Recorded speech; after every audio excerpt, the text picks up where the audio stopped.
Tiwang Zangaso LPCI members my contiu na kadi viewers subscribers my contiu na to salam tuwe kadi ramai LPCI pastor to di Wibo kadi thonku bol laking hai papa hai raye lamra lengni hatu bo pawon ko Wibo opportunity Facebook social media YouTube ga LPCI hanga gospel hai dinner leng platform ko Wibo kadi budget ko Wibo big habian thonki bo pastor to di rai bo to papa hai thanai ina free cham hai ni bo Bible bamme sai Matthew chapter 5 go verse 13 and 14 hai se I free cham hai ni thanai Sunday devotion Sunday devotion leng Matthew chapter 5 verse 13 and 14 hai se popular to bo common to bo Bible passage se to di free man cham khai hai kana din bo se na de lo to bo tinga you are the light of the earth but if the soul lost its taste how shall you are the soul of the earth, but if the soul lost its taste, how shall its saltiness be restored? It is no longer good for anything except to be thrown out and trampled under people's feet. You are the light of the world. A city on the hill cannot be hidden. Haibo Bible passage hai saying, sikam the masai popular to come on to Bible bamme. Today thanai frame cham khai in a question to Hani Bora de Lotaputinga, what does it mean when Jesus says you are the light of the world and you are the soul of the earth? Detolo nang di prigo mataye, kadi nang di prigo jami bung masai light ne. To Dimutinga, what does it mean? I said Hanai, Freeman some Hani to boy. Haibo Bible bam, I said, Simasan ni to say preceding verse. Swanga bambo verse dung se pasai ado hai simsan sone si jam sone si ngau si wi sone se jengiu chapter 5 for Haibo passage from starting from verse 3 ka so lo hai free macham khe lo chapter 5 of verse 3 to chapter 5 verse 3 till whole chapter to city lo hai beatitude to this year sermon on the mount to this year hai beatitude goes verse 3 ka din lo to botinga blessed are poor in spirit for theirs in the kingdom of heaven blessed are those who mourn for they shall be comforted blessed are the meek for they shall inherit the earth hai sum hai se free rai khai hai blessed are poor in spirit blessed are who mourns blessed are meek hai se khat to din champan boy hai se khate poor in spirit I said detolo te botinga hiunaga Liangmai to way hiunaga tingwang I hai lumasan mai akamai hai se tuma-sakma mai tubugo lumchun hama bamma mai to poor in spirit masai akalambo in different angle in lambotinga who recognize that a man is a sinner tingwang swanga tingwang even non mai to recognize to my say poor in spirit hadi blessed are those who mourn ka says sotolo to jimbutinga anwan to recognize to la tingwang ma swanga ka po tingwang ma swanga tingwang imau te amau hai to kwa hai lo to mai dum to din bo hai se hadi blessed are those who are meek manuan mai hai to bo ne 2 verse 3 and verse 4 were quality characters pamsai automatically by default lo hai manon mai agi non mai ye hai go illustration hai go example hai se simasan leng Luke chapter 18 verse 14 19 9 to 14 hai se free lan khai Luke chapter 18 verse 9 till 14 parla de verse by verse parla de tli nu chi ga bamsai anlo hai Bible bam se free khai lo hai go bam ga de tula din lo jisu na parables marit hai se dinne mari dinbo dinga jisu hai mai khangne to dinne one is Pharisees Tacham that my masai Tacham ga minister to my kadi my khat na tax collector rangkang Haimai tax collector ye Tacham ta my piu Pharisees hai se kheng thu bo war ga de tula kheng thu ni lo to bo tinga hai ga dinkhai bo kheng thu tha se tingwang I to thon ki we palamra i arat mage i aga tu mage i ma mai kum tuma-sakma mai mage tu hai tax collector kum ira mai kasamai mage ira kheng tu tan tane i fasting tu tan tane jing so tingwang in patum ki we tu za kheng tu nibo labam ne tu di tax collector go rathoi ha se de chulo tu go tinga tingwang to kwa khalo blam ra in non mai tu za Haibo parables se go lubo ga jisunas ditulal loini lo sau se tingwang ma song mezimai lo tu go tinga Pharisees to mage the tax collector view tingwang songa tingwang imawe kwa khalo tu bu view to tingwang na wipu ha se tingwang ma songa mezimai masai righteous kwa kawi maye tu za dinkhai bo parable we say go parable to kumza hai chapter 5 verse 3 4 and 5 din boy blessed are poor in spirit tu ra tingwang ma songa Liangmai tiwang ma songa i heng tu tan mai i fasting go tan mai i chara ki ku hum tan mai ku tan mai tu go lung chun bambamme khadi Pagu spiritual condition to spiritual standard nai mai katam mai go spiritual standard to compare to mai haisi we mai tu za Bible nan din ne hai se alu society kadi I think it's not very uncommon mage common to bo pat bo go events khade example din bo tinga alu hai tuma-sakma tumiu tu sakma mai zau samai tumagiu ma mai dung to hase alu hai spiritually wicked mai leng alu hai loe Traki wang botiga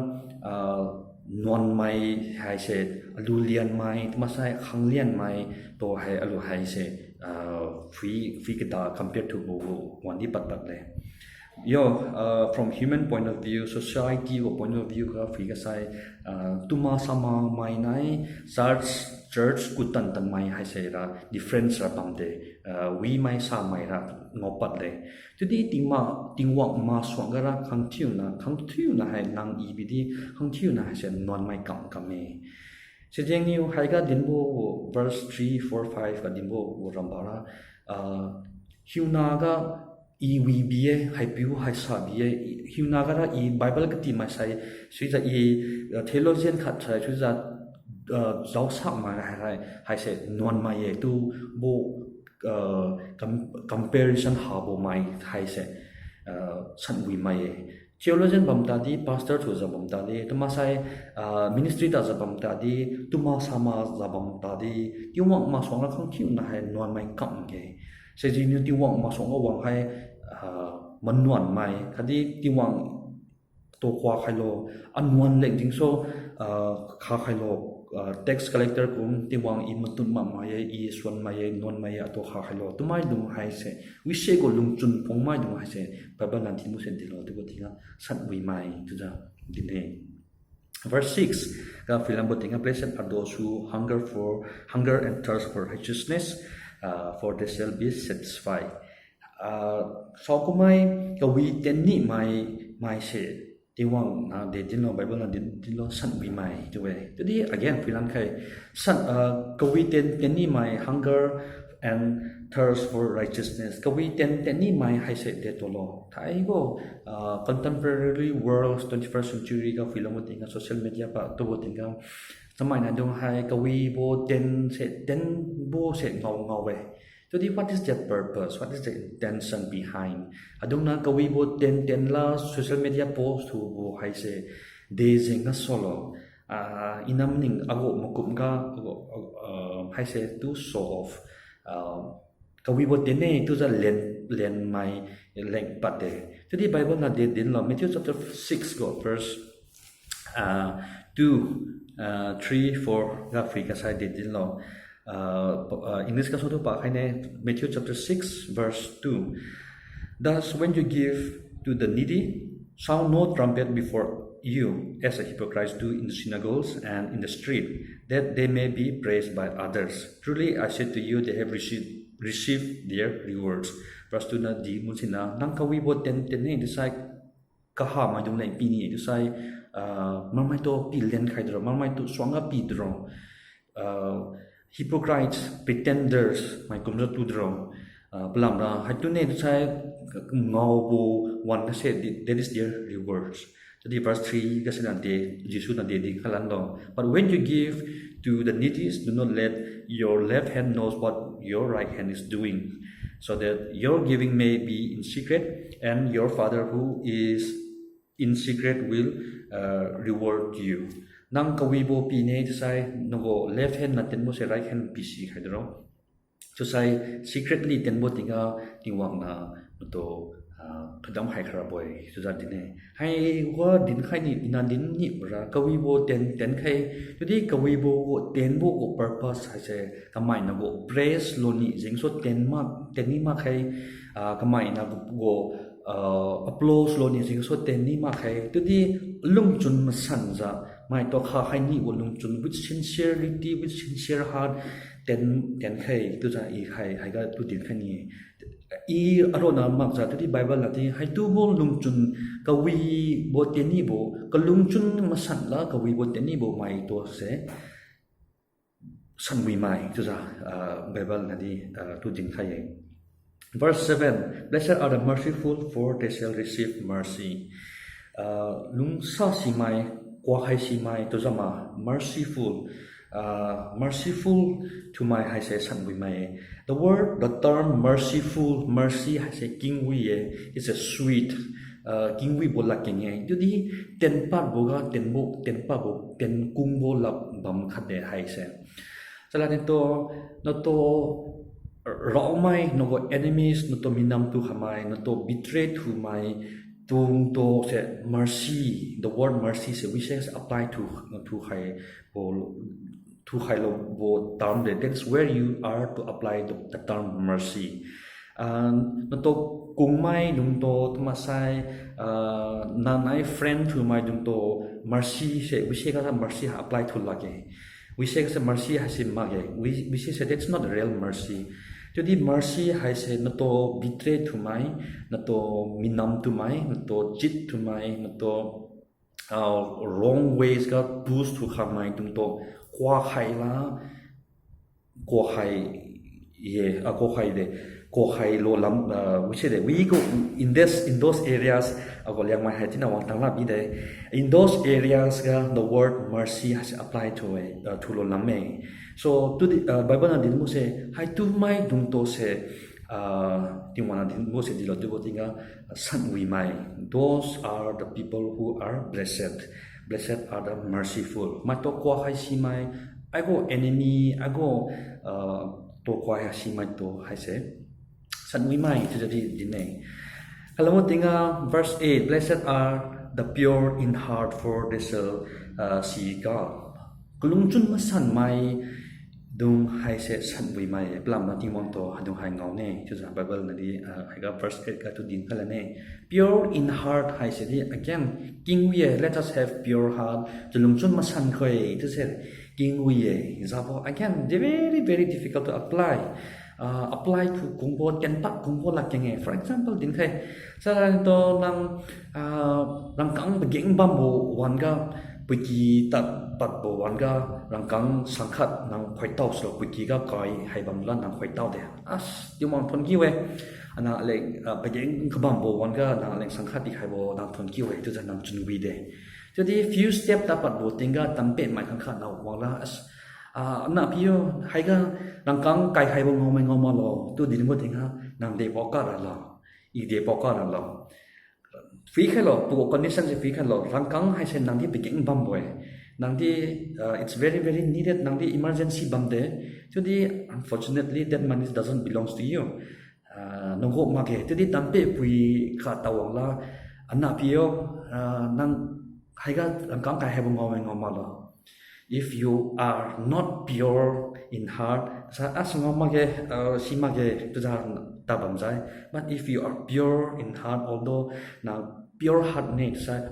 pure heart mai to sai rangkang ne begin bam jata bam zabam ta di wi rangkang chen nago ma jeng so hai de khoi to bo rangkang ne hai se tu cha we say my dung to se ting wana din sen didin lo pure in heart se we say my dung to se ting wana didin lo san we mai so that dine verse 9, blessed are the peacemaker, for they shall call the son of God. Filankai, the word peacemaker said, king tinga king we bola king ne peace. Agi manai kai. Today again, the word peace apply only to your enemies. Haitubo dinbola king bamme. We don't make peace with friends, but we make peace with enemies. Peace, the word I say, akamai dumnai masai kigo relative nang nai ngotan tan my familiar to friend to friendly good relation bamai dumto peace I say you are not making peace with them. Today make peace I say sodolo to botinga nago enemies nago mare mai nang nai ngokhala mai to agim nai khoi to za high word peace is kingui but it's very difficult to apply to kumbu bamme. Today Bible na dinbo se dilo san wi mai gim nai za lungni mai peacemaker gim nai za lungni mai hai se timona de dilo san wi mai to za dinne. Verse 10, blessed are those who are persecuted for righteousness' sake, for theirs is the kingdom of heaven. Blessed are you when others revile you and persecute you and utter all kinds of evil against you falsely on my account. Rejoice and be glad, for reward is great in heaven, for they also persecuted the prophets who are before you. Verse 10, 11, and 12. Persecution for the righteousness' sake, I say, alu koga papang to hai popular masa kaman tumage. To be alu hai immediate to ngobo ngo kumbi pamsune. To the persecution, I say, wang sangjing raboy alu society kati. Christian got principle, Christian got doctrines, Christian got teaching. Hai to say sen mamai hai say pat soraboy paking soraboy alu go generation ka ngoma bamjai. To the alu na go generation alu ta dum go geng gara we no generation gara hai say alu go society within our Liangmai go community kati hai say pat sone pat sangjing sone hai say. Thai ga fuibo tingadi Thai go fuibo tingadi khang se mai dong hai. Christian go teachings, Christian go preachings, Christian go doctrines. I say, Mr. Mama Bamme. Facebook adi several times I countered. Alu, bazan na dinla de, haramai, tomo dinla de. Today I counter hai chiujiu way. In one event, patun khatga transgender support for my alu Liangmai society go community ga transgender Haimai. Bidi alumai bidi akhama yetu tu bogo community to we support to my alu society di bamme we puna dinbo se dilo to botinga alu Christian mai to judge to tane mai to judge to tane to that dine judge ma ke haduna tuni bo to piti jen ko hando support ko hando encourage ko again that high kumbo se pat sone Christian got doctrines, Christian got teachings to say refuse to vote masai, reject to vote masai, tunpat nibo negative sense of Haibo society, alu society, Liangmai society di wang sone. Haitu ma dung se keng khang bo tinga alu ng Bible go principle kaso mawe maji to bo tinga alu to masen ma alu to mareng. Sehingga alu to persecute bodi alu di basune. Hai se America masai, European countries. Ga free ma ta di alu society kadi to haidi po haidi po ipuna pasode prepared for zabam khai mibo leng chap sabam khai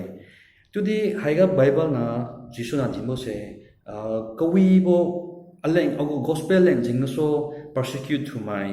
azat leng jing so no to falsely accused to my ha se sat wi mai de gambia plan ra nang I ha se kawi bo leng jing so sak mai jing so sak wi mai ti we ti be compress chulan khai khang tu na summarize chulan khai to ha lu pa khai ni bo verse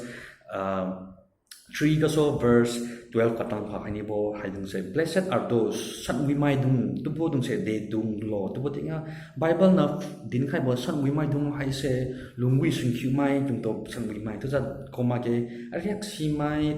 masai ning ting mai success to mai dung to di san we mai to ma ke to di Bible na san we mai tubo se de to lo tubo tinga chulung chun ma san mai tiwang masonga tiwang inwan maye amao khai le kwa khai lo to understand to mai khadi agi manai ni mai khadi kawi bo ten ni mai kawi bo ten bo marmai to applause suleng masai recognize suleng ma bo to di sincerely kawi bo ten ni mai khadi tiwang zan ga so tiwang leng jing so thu ping ma mai hai se sak wi mai ye tuwe Bible na hantana din bo se jeng ni Jisu na dinglo nang hai se chulung chun masan mai to sai nang hai se agi manai to agi manai ni mai to sai nang hai se kawi bo te ni mai to sai nang hai se chaliang mak mai khat tudi tiwang ga namu au leng jing so kwa khai lo tu za kheng za ba mai humble tu la tiwang in thron mai na wo kha to lo ni tu za kheng ba mai nang ha chu mai to sai Verse 13 that said, you are the soul of the earth. Verse 14, you are the light of the world. Nang hai tu bu ko character bamme, hai tu bu character bammai dung to di suna de din lo, hai tu mai dung se kadi pri mai ko matai ye, kadi pri ko chami dung light ye, to the hai se din. So what does it mean to be light of the world and soul of the earth? Hai tu bu characters, hai ka verse 3 ka so verse 12 ko characters phomai se go attitude bammai manon ni mai dung to hai to se isu na din mo de jelo. Hai tu mai dung se kadi pri ko matai ye, hai tu mai dung hai se kadi pri ko chami bu me, to sa din hai alugo pandemic wo area thai coronavirus pa bo tinga jin za bo wo situation de in terms of economic freedom tadi breakdown to hadi political term ka freedom chaos bam especially Manipur ka bam hadi in term of religion ka film bo tidi halu hachara ki ka di kudola tu bo bam papala pila kampung bo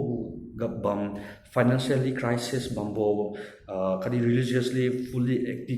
activate bo to pala bo situation ga nang i hai matai kum jalung khoi nang i hai maramai leng light of the world to jalung khoi having those characters we say go characters bamla klungchun masan la manon la agi manai ni la alu hai atula lung khoi verse 16 ga e to verse 16 ga di tu pa khai nei verse 16 chapter 5 verse 16 in the same way let your light shine before others so that they may see your good works and give glory to your Father who is in heaven. I do go situation sabo wanga I go kawibo se dinkhai I go characters kawibo I go manuan bo I go matai kumza maramai leng I go neighbors leng I go society leng matai kumza lungbo tinga we say to se timwana masene kadi wiset to say hatula lunglo to di dine kadi verse 16 kasina let your light shine before men we go no ka we were characters dong se mai dum kwa ka dinlen lo dinpat lo tenpat lo so that they may see your good works no ka we bo ten se ngoni lo so that they may see your good works kadi no good works so mo tinga oh haipu we haipu hai manone tu ni mak la oh tingwang to thon ki we to da tingwang to glory pi ni like tu la ten lo the point na kha jini bola kawi bo ten bo tinga aleng ko ka glory wang ni ma za to di let us produce Christ like characters ti Jesus Christa bo kawi bo se ai bo ten kap wi bo ala rat wi bo ka so masai aten kam wi bo so agu makum wi bo so tiwang to thwani bo leng thonra leng giving glory to God give glory to God tula lungkhai ta din khani thana ramai LPCM madung tudi tula encourage ni family some families madung kung la bam tal ke some parents madung bana leng sen lang kang pon Haibo ga di masa tu sal bade disturb kung pu situation era de Haibo period haise sen di phi do la bo wan di bamme keng situation sak bo one day in this meets in those meets had tu bo one ga se lu hai matai kum jalung khai lu hai light lu hai light to the ago light ko wi bo ten se ten pa khai so that people may see us our good works and glorify God in heaven. You are the light of the world, you are the soul of the earth. Chung Haimai khang chu na piliga ding wango mrin mlan ma go thaidam Haibo pi Haibo thuni lo